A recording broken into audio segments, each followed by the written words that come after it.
को हरा वाले फॉर्म खवागरी सा आप सभी कैसे और जय माता दी वाओ का आज कौन सी माता जी का आज कौन सा नवरात्रा है पहले ये बताओ। आज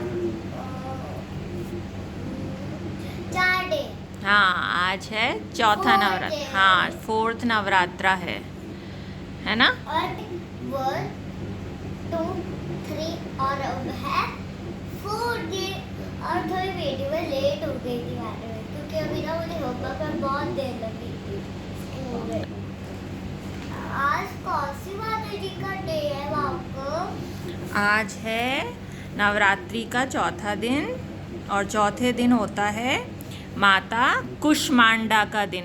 कौन सी माता जी का? कुशवाटा का कुष्मांडा माता जी का दिन होता है। कुशवाटा कौन होती है? कुष्मांडा का मीनिंग होता है कुश ऊर्जा। कुष्म यानी ऊर्जा और 2 शब्दों से मिलके बनता है ये कुष्म और अंडा। तो कुष्म का मतलब हुआ ऊर्जा। ऊर्जा यानी एनर्जी, ताकत। माउको वैसे कादर जी की सवारी कौन सी होती है? बता रही थी ना मैं आपको कुष्मांडा माता जी के बारे में। 2 शब्दों से मिलके बना है कुष्म और अंडा, जिसमें कुष्म का मतलब होता है ऊर्जा यानी एनर्जी, ताकत, और दूसरा है अंडा यानी कि बीज। तो एक बार पता है क्या हुआ, जब ब्रह्मांड में मतलब यूनिवर्स में सब तरफ अंधेरा हो गया ना, अंधेरा ही अंधेरा हो गया, तब फिर माता जी ने अपनी हल्की सी मुस्कान से सबको सभी जगह ऊर्जा फैलाई, एनर्जी फैलाई और उससे सब जगह उजाला हुआ। अच्छा तो रोशनी छा रही है। हाँ तो उनकी हल्की सी मुस्कान से सब जगह ऊर्जा फैली, प्रकाश हुआ और नई सृष्टि का सृजन हुआ। रोशनी कहते हैं। ऊर्जा को एनर्जी कहते हैं, एनर्जी। तो ये तो हुआ आज की माता जी के बारे में। आया समझ में? क्या? ये पांडव के पापा का नाम क्या होता है? ये भूल गई मैं, बता दो। पांडव के पापा का नाम था महाराज पांडु, जो हस्तिनापुर के महाराज रहे थे। अच्छा तो उसने चश्मा भी पहन रखा था? नहीं चश्मा नहीं पहनते थे वो क्या नाम था?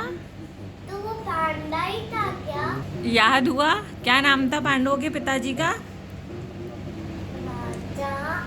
महाराज राजा महाराज पांडु। राजा महाराज पांडु। महाराज पांडु। अच्छा तो आज का गीता स्टार्ट करते थे, मैं नमन कर दूं। चलो। कब बोलना नमन करने के लिए? चलो नमन करो गीता को। ओम नमो भगवते वासुदेवाय भगवान नमः। तो अपना कल पहला अध्याय खत्म हो गया था ना। अब दूसरा अध्याय। आज अपन दूसरा अध्याय शुरू कर रहे हैं। तो पहले अध्याय का क्या नाम था? पहले अध्याय का अर्जुन नकुल अर्जुन विषाद लोग। क्या नाम था? अर्जुन विषाद योग। योग। अर्जुन विषाद योग। अर्जुन विषाद योग। और पहले अध्याय में कितने श्लोक थे? कितने श्लोक थे पहले अध्याय में? वो है 47। 47। तो चलें अब आज दूसरा अध्याय शुरू करें। चलो तो दूसरे अध्याय का सबसे पहले मैं आपको नाम बताती हूँ। मुझे जल्दी से नाम बताओ उसका। तो दूसरे अध्याय का नाम है सांख्य योग। सांख्य योग। क्या नाम है? सांख्य योग। सांख्य योग।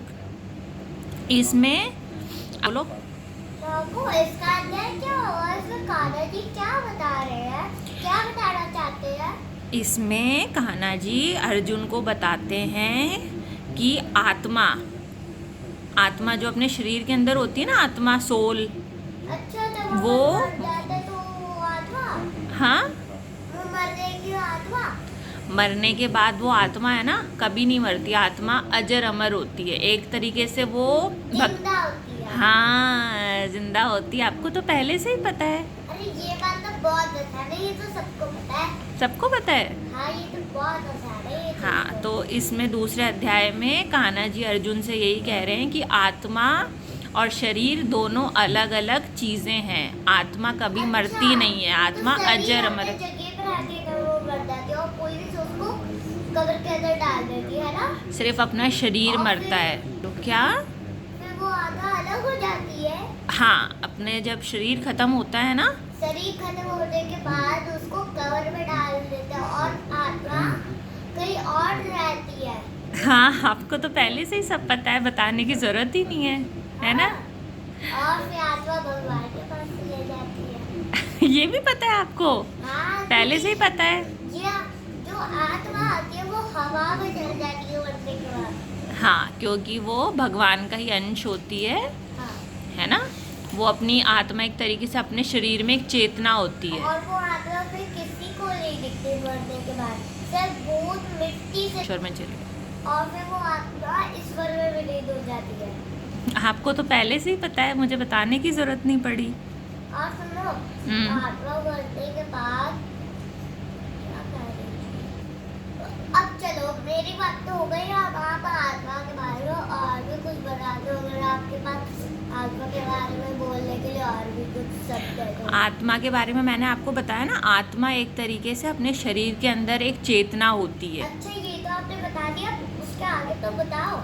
आत्मा कभी मरती नहीं है, अपना शरीर खत्म होता है, शरीर मरने के बाद भी आत्मा हमेशा जिंदा आत्मा को अपन जला नहीं सकते, मार नहीं सकते, ना आत्मा सूख सकती है, ना कट सकती है, ना वो जन्म लेती है, ना वो मरती है। आत्मा, ये बताया गया है कान्हा जी ने कि जैसे अपना शरीर खत्म होता है, जैसे अपन कपड़े बदलते हैं ना डेली, आज जैसे कल आपने दूसरे कपड़े पहने थे, आज अपन ने दूसरे कपड़े पहने हैं, तो वैसे ही जब अपना शरीर खत्म होता है ना, तो जब अपना शरीर खत्म होता है ना, तो आत्मा नया शरीर धारण कर लेती है, मतलब एक नई बॉडी में चली जाती है। आत्मा नहीं मरती कभी भी।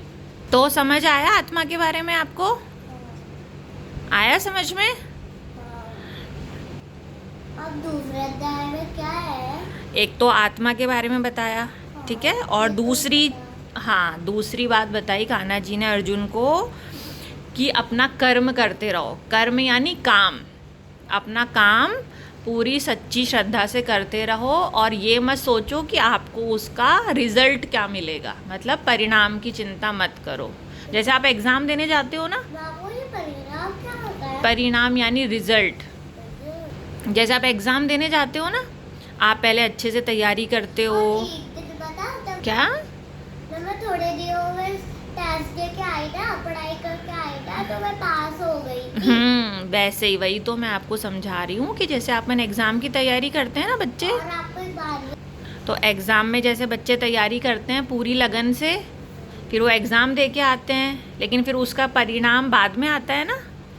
अपन अपनी पूरी मेहनत करते हैं लेकिन रिजल्ट बाद में मिलता है ना अपन को अच्छा। वैसे ही कान्हा जी कहते हैं कि अपना कर्म पूरी मेहनत से करो, लेकिन ये चिंता मत करो कि उसका फल आपको क्या मिलेगा। कान्हा जी ये कहना चाहते हैं कि तुम काम करो और फिर तुम्हें अच्छी चीज मिलेगी। हाँ, अच्छा काम मिलेगा। हाँ, अच्छा काम करोगे, अच्छा कर्म करोगे तो उसका रिजल्ट हमेशा पॉजिटिव आता है, अच्छा आता है। पॉजिटिव का मतलब पास हो जाओ। हाँ, पास हो जाते हो। ठीक, पूछो। अब इसमें टोटल कितने श्लोक हैं ये मुझे नहीं पता, तो मैं आपको बताती हूँ। बता दो। इसके अंदर दूसरे अध्याय में 7 to 72 श्लोक है। कितने श्लोक हैं टोटल? 72, जिसमें से मैं जो इसका जो मुख्य श्लोक है ना, पूरे इस दूसरे अध्याय का जो सबसे मुख्य श्लोक है वो बताऊँ आपको, जो कर्म प्रधान श्लोक है, जो आपको काम करने की ताकत देता है। बताऊँ? सुनो। तो वो श्लोक है, कर्मण्यवाधिकारस्ते मा फलेषु कदाचन। आया समझ में? यानी इस श्लोक का मतलब हुआ, श्री कृष्ण ये कहते हैं कि अपनी पूरी सच्ची श्रद्धा, मेहनत और लगन से कर्म करते रहो, बिना उसके रिजल्ट की चिंता करे हुए। समझे? मैं अपने रिजल्ट की चिंता नहीं करती। हाँ, जैसे रिजल्ट की चिंता बच्चों को एग्जाम देने के बाद नहीं करनी चाहिए ना, वैसे ही। मैं सिर्फ नंबर बता हाँ। दूंगी। तो अब क्या कहना चाहते हो आप? अब मैं चलते चलते आपसे ये कहना चाहती हूँ कि हमने कितनी चीजें आपको बताई और कितनी चीजें पहले भी सुनी और कितनी चीजें आपको भी बताई। तो पहला आपने आज दूसरे अध्याय में क्या सीखा? मैं पहले आत्मा के बारे में सीख लिया। हाँ, आत्मा के बारे में। आत्मा, और दूसरा श्लोक के बारे हाँ, में। कितने श्लोक हैं टोटल? 72। 72 श्लोक हैं। तो और कान्हा जी क्या कहते हैं कर्म के बारे में? कि तुम अपना काम करते रहो और रिजल्ट की बस सोचो। हाँ, तीसरी चीज़ ये हुई है ना।